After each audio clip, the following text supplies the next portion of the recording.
दोस्तों, welcome back to our channel education and learning point. दोस्तों, ये आज का हमारा टेस्ट नंबर 9 है। तो चलिए शुरुआत करते हैं अपने पहले प्रश्न की। पहला प्रश्न है हमारा, भारत सरकार अधिनियम 1919 ने निम्नलिखित में से किसको स्पष्ट रूप से परिभाषित किया। भारत सरकार अधिनियम ने 1919 में निम्नलिखित में से किसको स्पष्ट रूप से परिभाषित किया। ए, न्यायपालिका एवं विधायिका लेजिस्लेचर के बीच शक्ति का पृथक्करण। बी, केंद्रीय एवं प्रांतीय सरकारों की अधिकारिता। सी, भारत के सेक्रेटरी ऑफ स्टेट एवं वायसराय की शक्तियां। डी, उपयुक्त में से कोई नहीं। इसका ऑप्शन होगा बी, केंद्रीय एवं प्रांतीय सरकारों के अधिकारिता। अगला प्रश्न है हमारा प्रश्न संख्या 2। आर्य समाज का गठन पहली बार किया गया था। आर्य समाज का गठन पहली बार किया गया था। ए, राजकोट। बी, बॉम्बे। सी, पूना। डी, जोधपुर। इसका जो उत्तर होगा, हमारा उत्तर क्या होगा इसका? बी, बॉम्बे। आर्य समाज का जो गठन हुआ था वो किस वर्ष हुआ था? ये हुआ था 10 अप्रैल 1875 को, यानी कि 146 वर्ष पहले। इसके जो संस्थापक थे वो कौन थे? वो थे स्वामी दयानंद सरस्वती। आर्य समाज का गठन जो हुआ था वो स्वामी दयानंद सरस्वती जी ने किया था। चलिए अगला प्रश्न है हमारा प्रश्न संख्या 3। मेंढक के लिए त्वचा का मुख्य कार्य क्या है? मेंढक के लिए त्वचा का मुख्य कार्य क्या है? श्वसन। ए, श्वसन के लिए गैसों का आदान प्रदान। बी, वसा का संचय। सी, प्रकाश को विटामिन डी में बदलना। डी, ऊर्जा की वसूली और भंडारण। इसका जो उत्तर होगा, हमारा उत्तर होगा इसका श्वसन के लिए गैसों का आदान प्रदान। मेंढक के लिए त्वचा का मुख्य कार्य क्या है? श्वसन के लिए गैसों का आदान प्रदान करना। अगला प्रश्न है हमारा प्रश्न संख्या 4।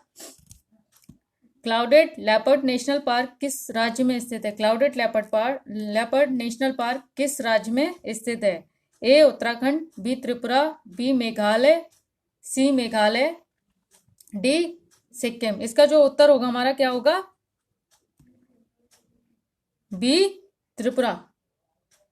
क्लाउडेड लेपर्ड नेशनल पार्क किस राज्य में स्थित है? त्रिपुरा में, जो कि सिपाही जोला वन्यजीव अभ्यारण्य में स्थित है। लगभग ये जो पार्क है ये लगभग 5.08 वर्ग किलोमीटर का जो क्षेत्र है, जो इसका एरिया है, वो पार्क द्वारा कवर किया गया है। चलिए, और ये कब किस सन में सिचुएटेड था, मतलब किस सन में इसकी स्थापना हुई थी? इसकी स्थापना हुई थी 2007 में, क्लाउडेड लेपर्ड पार्क की। चलिए अगला प्रश्न है हमारा प्रश्न संख्या 5। इंग्लैंड और फ्रांस के बीच जल डमरू मध्य में है। इंग्लैंड और फ्रांस के बीच जल डमरू मध्य है, यानी कि स्ट्रेट। जल डमरू मध्य को बोलते हैं स्ट्रेट। ए, इसका ऑप्शन ए, पेरिस की जल डमरू मध्य। बी, डोवर की जल डमरू मध्य। सी, ओसाका के जल डमरू मध्य। डी, लंदन की जल डमरू मध्य। इसका जो उत्तर होगा वो क्या होगा? बी, डोवर की जल डमरू मध्य। अगला प्रश्न है हमारा प्रश्न संख्या 6। क्रॉपिंग पैटर्न का मतलब है ए, विशेष समय विभिन्न फसलों के तहत क्षेत्र का अनुपात। बी, विभिन्न फसलों के अंतर्गत क्षेत्र के अनुपात में परिवर्तन। सी, परीक्षण और समायोजन के परिणाम। डी, उर्वरकों के उपयोग के परिवर्तन। जो हमारा इसका उत्तर होगा वो क्या होगा? क्रॉपिंग पैटर्न का मतलब ए, एक विशेष समय विभिन्न फसलों के तहत क्षेत्र का अनुपात। जो क्रॉपिंग पैटर्न होता है वो क्या होता है? ये होता है किसी निश्चित क्षेत्र में एक सीजन में फसलों को किस प्रकार व्यवस्थित करते हैं और पूरे साल फसलों को किस क्रम में रखते हैं, इसे ही फसल पैटर्न कहते हैं। अगला प्रश्न है हमारा प्रश्न संख्या 7। निम्नलिखित में से कौन सी नियुक्ति भारत के राष्ट्रपति द्वारा नहीं की जाती है? निम्नलिखित में से कौन सी नियुक्ति भारत के राष्ट्रपति द्वारा नहीं की जाती है? ए, सेनाध्यक्ष। बी, लोकसभा अध्यक्ष। सी, भारत के मुख्य न्यायाधीश। डी, वायु के प्रमुख। जो हमारा इसका उत्तर होगा वो क्या होगा? बी, लोकसभा अध्यक्ष। ये हमारे स्पीकर ऑफ लोकसभा राष्ट्रपति द्वारा नियुक्ति नहीं की जाती है। लोकसभा अध्यक्ष का जो निर्वाचन होता है लोकसभा के सदस्यों द्वारा किया जाता है। इसका जो निर्वाचन होता है लोकसभा के जो सदस्य होते हैं उनके द्वारा इसका निर्वाचन होता है। लोकसभा के अध्यक्ष का, लोकसभा के जो सदस्य होते हैं उनके द्वारा इसका निर्वाचन होता है लोकसभा अध्यक्ष का। और इसकी जो निर्वाचन की जो तिथि है वो राष्ट्रपति द्वारा निश्चित की जाती है। राष्ट्रपति के द्वारा निश्चित की गई तिथि की सूचना लोकसभा का जो महासचिव है वो सदस्यों को देता है। अगला प्रश्न है हमारा प्रश्न संख्या 8। किस वर्ष राष्ट्रपति ने आंतरिक विवाद पर राष्ट्रीय आपातकाल की घोषणा की? किस वर्ष राष्ट्रपति ने आंतरिक विवाद पर राष्ट्रीय आपातकाल की घोषणा की? ए 1962, बी 1965, सी 1971, डी 1975। जो हमारा इसका उत्तर होगा वो क्या होगा? Option D 1975। जो हमारा ये राष्ट्रपति ने आंतरिक विवाद के राष्ट्रीय आपातकाल जो है, इसमें राष्ट्रीय आपातकाल को किस भाग और किस अनुच्छेद के तहत उल्लिखित किया गया है? ये किया गया है भाग 18 में अनुच्छेद 352 के तहत। चलिए अगला प्रश्न है हमारा 9। प्रश्न संख्या हमारी 9। आजादी के बाद भारतीय उद्योग का सबसे उल्लेखनीय पहलू क्या है? आजादी के बाद भारतीय उद्योग का सबसे उल्लेखनीय पहलू क्या है? ए अधिक रोजगार के अवसर, बी उत्पादन में वृद्धि, सी क्षमता उपयोग, डी विविधीकरण। हमारे जो इसका उत्तर होगा, आजादी के बाद भारतीय उद्योग का सबसे उल्लेखित पहलू क्या है? इसका उत्तर क्या है? अधिक रोजगार के अवसर, ए ऑप्शन। अगला प्रश्न हमारा प्रश्न संख्या 10। देश की आर्थिक वृद्धि का सबसे उपयुक्त माप कौन सा? देश की आर्थिक वृद्धि का सबसे उपयुक्त माप कौन सा है?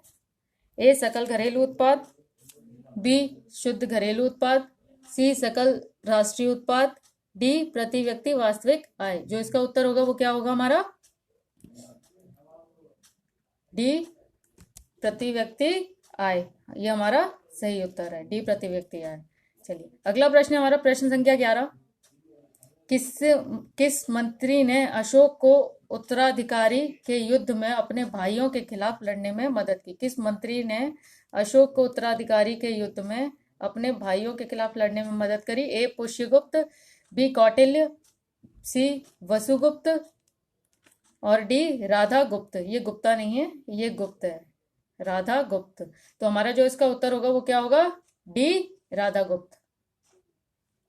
अगला प्रश्न है हमारा प्रश्न संख्या 12। निम्नलिखित में से कौन सा कथन सत्य है? निम्नलिखित में से कौन सा कथन सत्य है? ए मछलियां गलफड़ों से सांस लेती हैं, बी मेढक त्वचा से सांस लेता है, सी पक्षियों की हड्डियां खोखली होती हैं, डी उपरोक्त सभी सत्य हैं। जो हमारा इसका उत्तर है वो क्या होगा?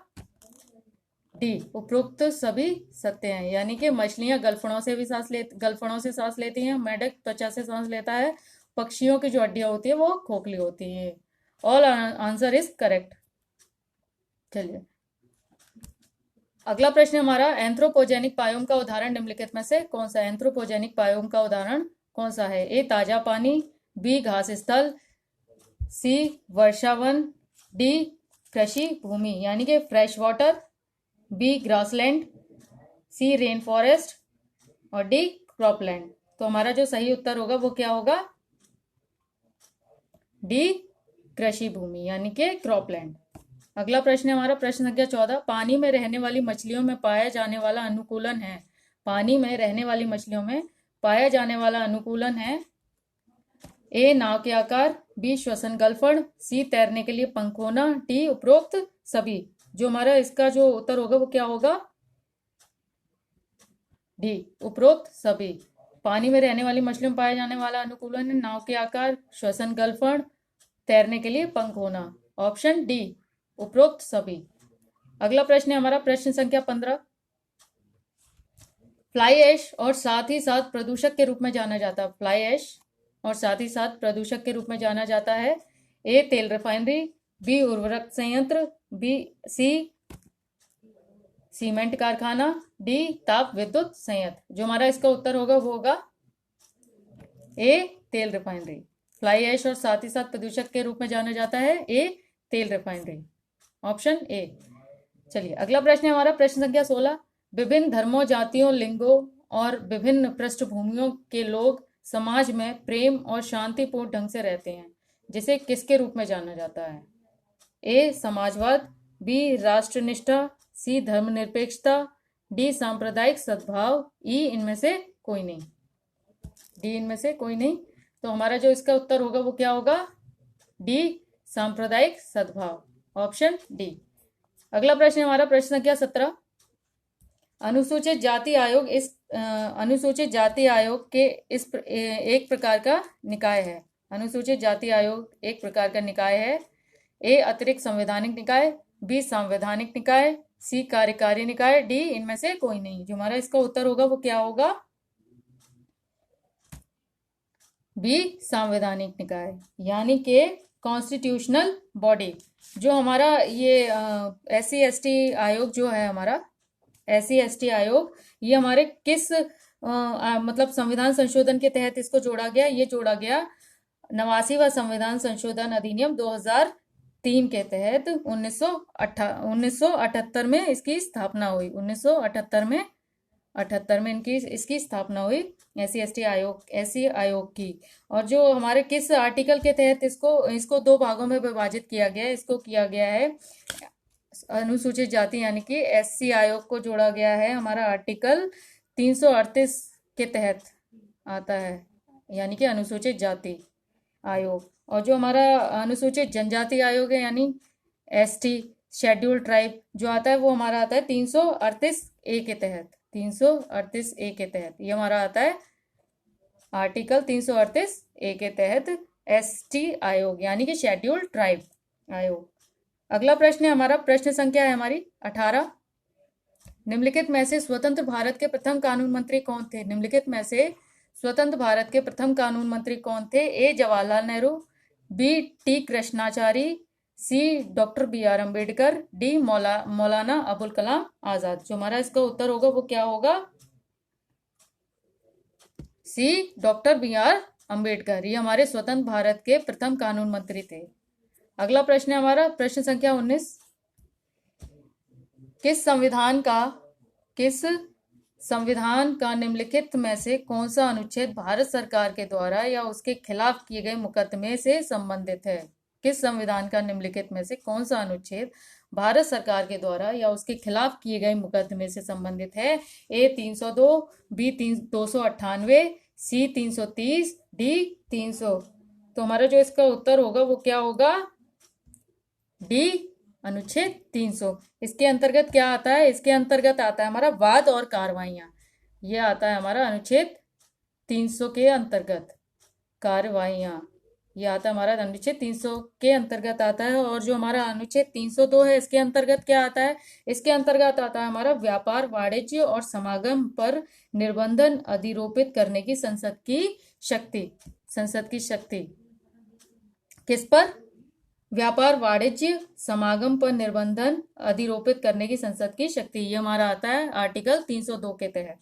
और जो हमारा 330 है ये इसके अंतर्गत क्या आता है? इसके अंतर्गत आता है लोकसभा में अनुसूचित जातियों और अनुसूचित जनजातियों के लिए स्थानों का आरक्षण। ये हमारा आता है लोकसभा में